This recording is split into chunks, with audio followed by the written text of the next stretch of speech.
On Times Now, Super Prime Time.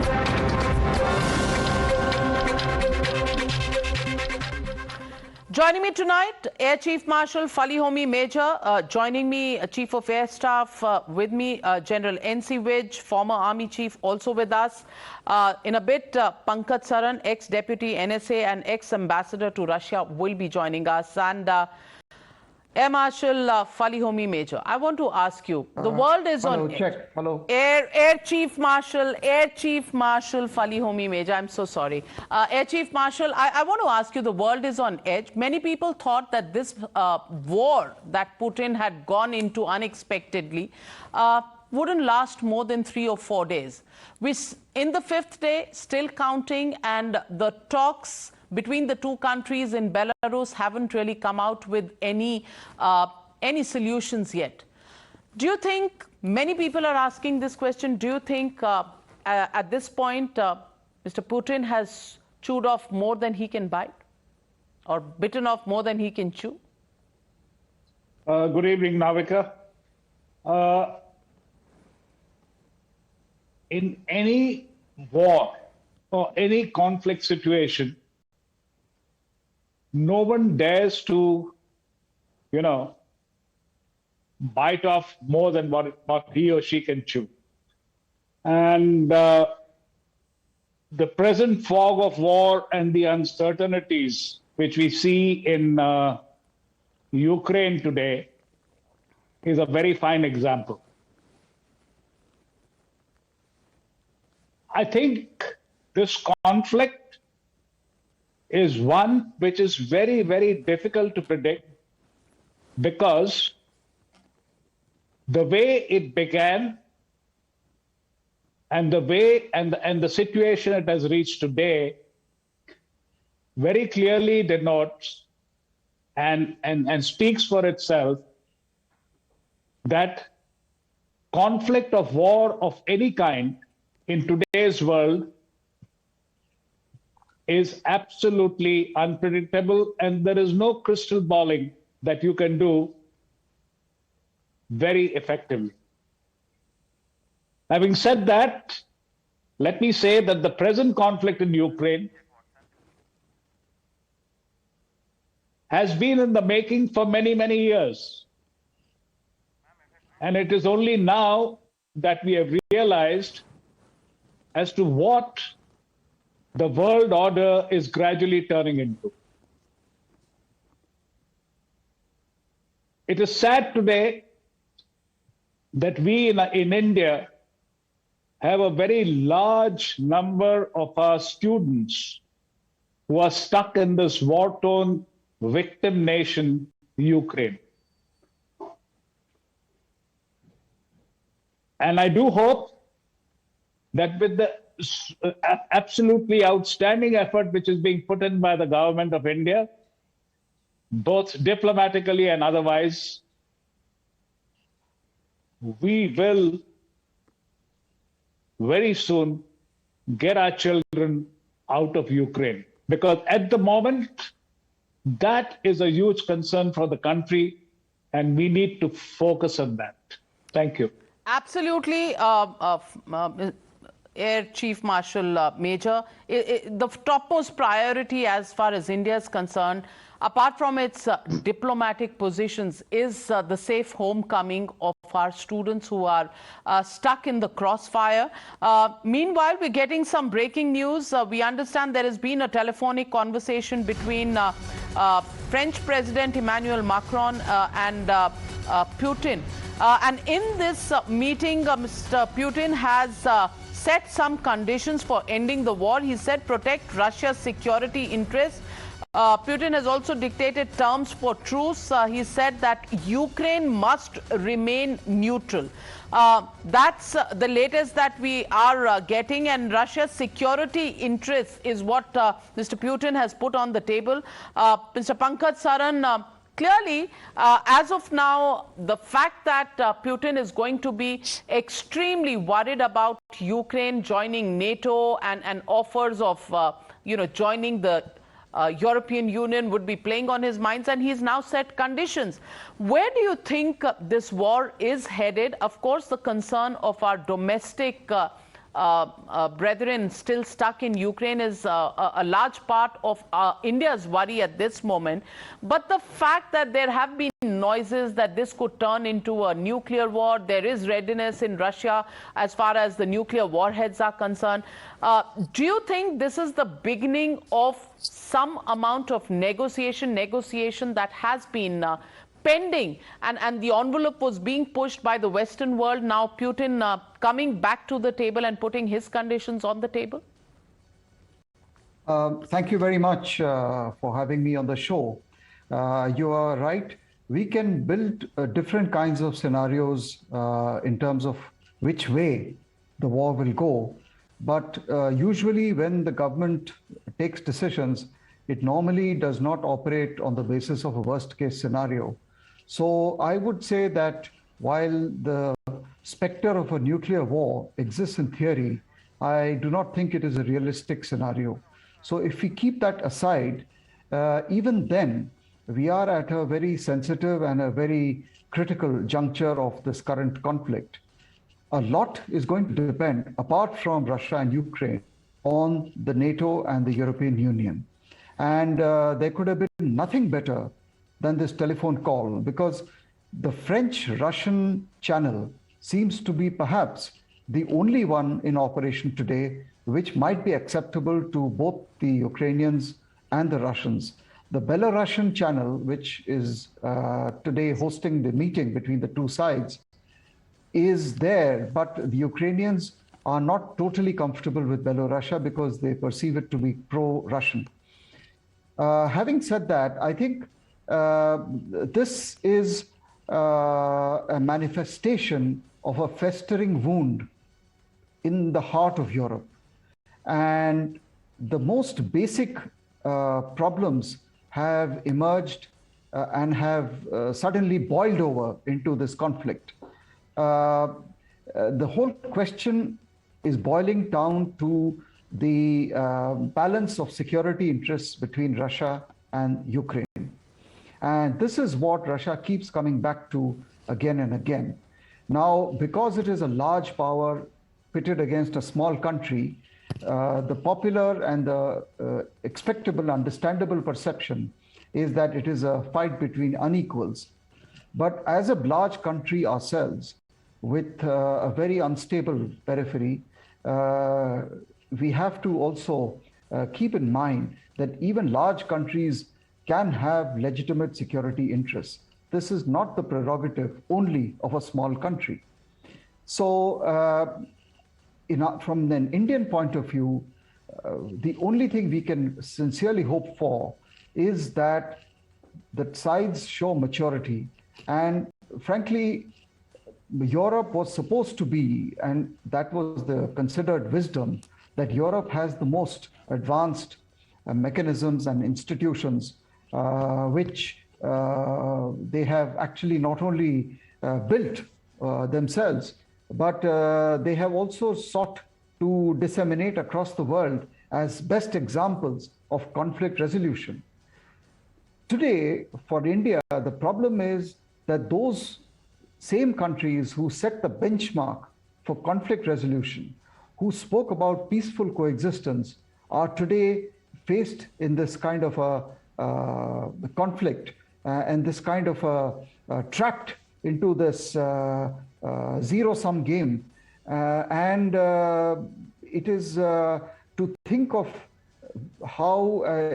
an escalation is very disturbing. And if things are not controlled, not only will this spill well across the boundaries of Ukraine, but also engulf all of us. And I'm afraid for India, this is a disastrous situation because it simply does not coincide with our own strategic roadmap, our own national ambitions, and it is going to derail us very, very badly. Now, the reason I make the point about the spilling over is that already we can see, say, for example, a country like Hungary, the Prime Minister of Hungary is torn between supporting Ukraine and supporting the European Union. This is only one example at the thin end of the wedge. Europe itself is deeply divided.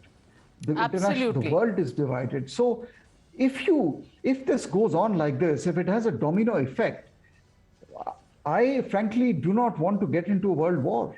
It's not my priority today.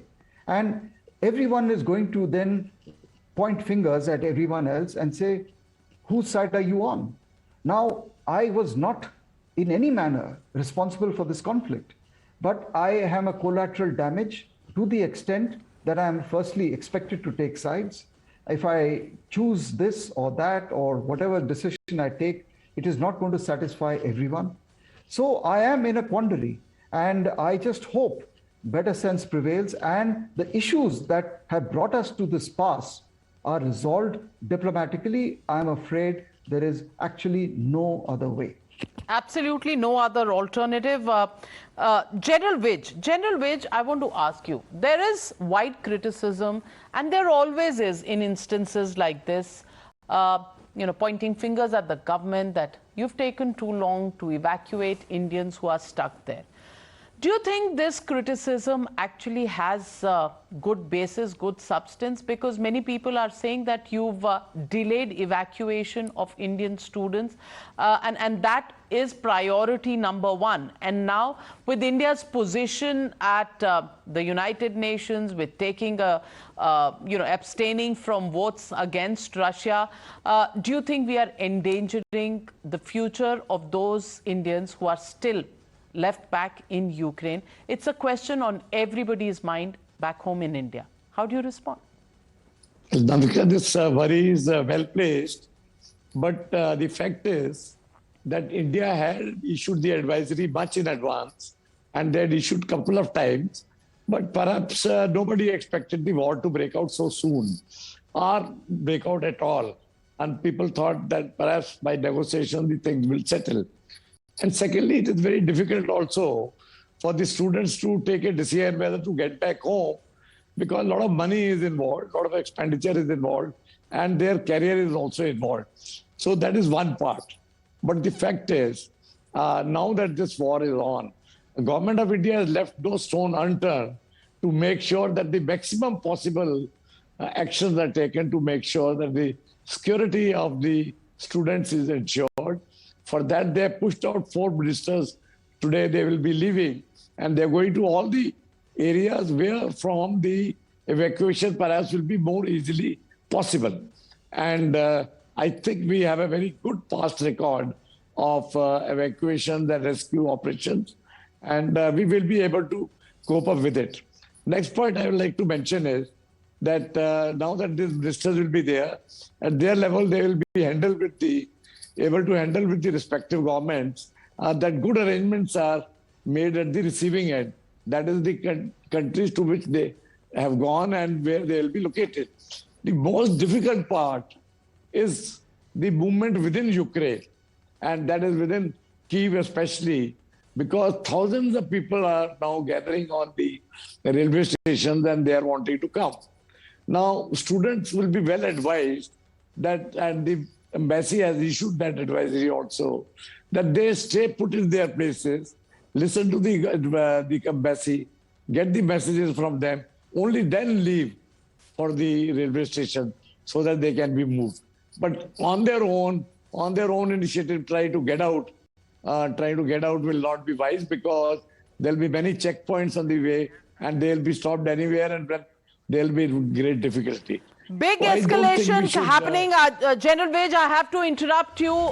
There is big breaking news coming in. Ukraine has upped the ante amidst the war with Russia. Kyiv has, we can see those pictures. Ukrainian president has signed the application to join the European Union. And this is even while talks are on in Belarus.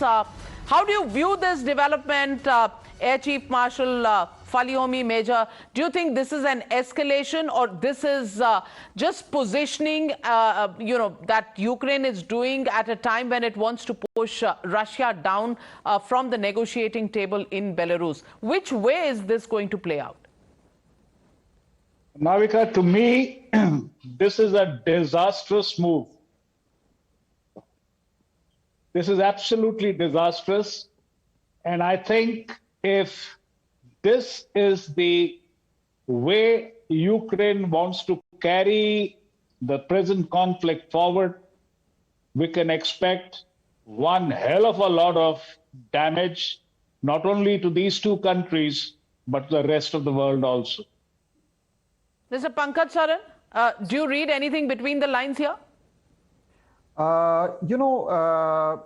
I'm just, because I don't have the inside information, but a possible thesis could be that if there is some kind of a back channel working where it is agreed that the Ukrainians are admitted to the European Union, and in return, some kind of a legally binding guarantee or some assurance is given to the Russians that they will not be they will not be admitted to the NATO, then you could have a face saver. The longer this conflict continues, unfortunately, the more the need for a face-saving solution for both sides. I mean, we have seen in history that forced peace or humiliating peace can not be stable. So if, it is the thin end of the wedge. Now, if it happens without giving any succor to the Russians, then I agree with Air Marshal Major that this will be a further provocative, highly provocative step. Absolutely. And we have I want to read out a tweet that has been put out by Verkhovna Rada of Ukraine Parliament. And she says, President Zelensky has signed application for the membership of Ukraine in the European Union. This is a historic moment. So even as talks continue in Belarus, this seems like a big escalation. The Ukrainian parliament has called it a historic moment. So peace talks on one side and accession to the European Union on the other. This doesn't augur for any kind of de-escalation at this moment. General Vij, how are you reading this? No, I think what Ukraine has done is not very wise, because the reason why the war was started was Russia's security, and they didn't want Ukraine to join the NATO. Now, in the midst of these discussions, when you're trying to resolve the issue, if you give an application for membership of the NATO and the European Union, then I think you are creating a problem for yourself. And of course, Russia was prepared for it. And I think Ukraine has not done a wise thing. They should have allowed the tempers to cool down, allow the things to settle a little, and then perhaps carry on the discussion forward. But this Russia is not going to accept. Russia is not going to accept, but let me ask Mr. Pankaj Saran. Mr. Pankaj Saran, could Ukraine be doing this without adequate backing from some superpower in the world, whether in the EU or the United States itself? And does this mean escalation? Are we actually looking at some kind of a nuclear threat as well? I can share with you that the relationship between the European Union and Ukraine is not good. They are not very happy with the quality of governance in Ukraine. They have not been happy with the neo-fascist, neo-Nazi kind of ideologies within Ukraine. And therefore, it is not as if Ukraine has to apply and the European Union will admit it. There are serious problems among themselves, which they try to hide or they don't talk about. So it is not as if the European Union is waiting for an application. It is possible that Ukraine is being egged on by someone to make this application. How serious it is. So some of these steps actually, they become irreversible. If you make an application, you can't withdraw it. And but as General Vij said, the 2014, the entire catalysm of that year was only on this one question, whether Ukraine should sign the European Union Free Trade Agreement. So, but as I would like to mention once again, that since we have gone so far down the road, how do we cap this? And how do we find a face saver for both sides? And there is a difference between EU membership and NATO membership. The two are quite different, actually. And if, for example, there is some back channel kind of hint of or possibility of some agreement that we stop at EU, don't go to NATO, then maybe we have something here. But it appears to me that this diplomatic effort has now gone right up to the summit level. I think it is now is just the leaders in Europe who will have to take charge. Their officials, their ministers, it's become too serious. And that's why President Macron and everyone else is getting involved. Absolutely. And according to latest information, negotiations between the Russian Federation and Ukraine have now been completed at Belarus. We're still waiting for news coming out of those talks. But with this application of Ukraine trying to join the European Union, applying to join it, and being called the historic move by the Ukrainian parliament, clearly shows some hardening of stand at this moment, and whether it's going to lead to some sort of an understanding and de-escalation doesn't quite look like at this moment, but we'll wait for those details on a hope and a prayer, because we have our fingers crossed. Wars have never helped anybody, and we do hope Ukraine and Russia realize that pushing the entire world to the brink of war is certainly not a wise decision by either of these countries. Well, on that note, I thank my very esteemed guests for joining me on the News Hour, Air Chief Marshal Major General Vij and Mr. Pankaj Saran. Thank you for joining me. Taking a short break. On the other side, of course, if it's India and any problem facing India, then there is politics to follow.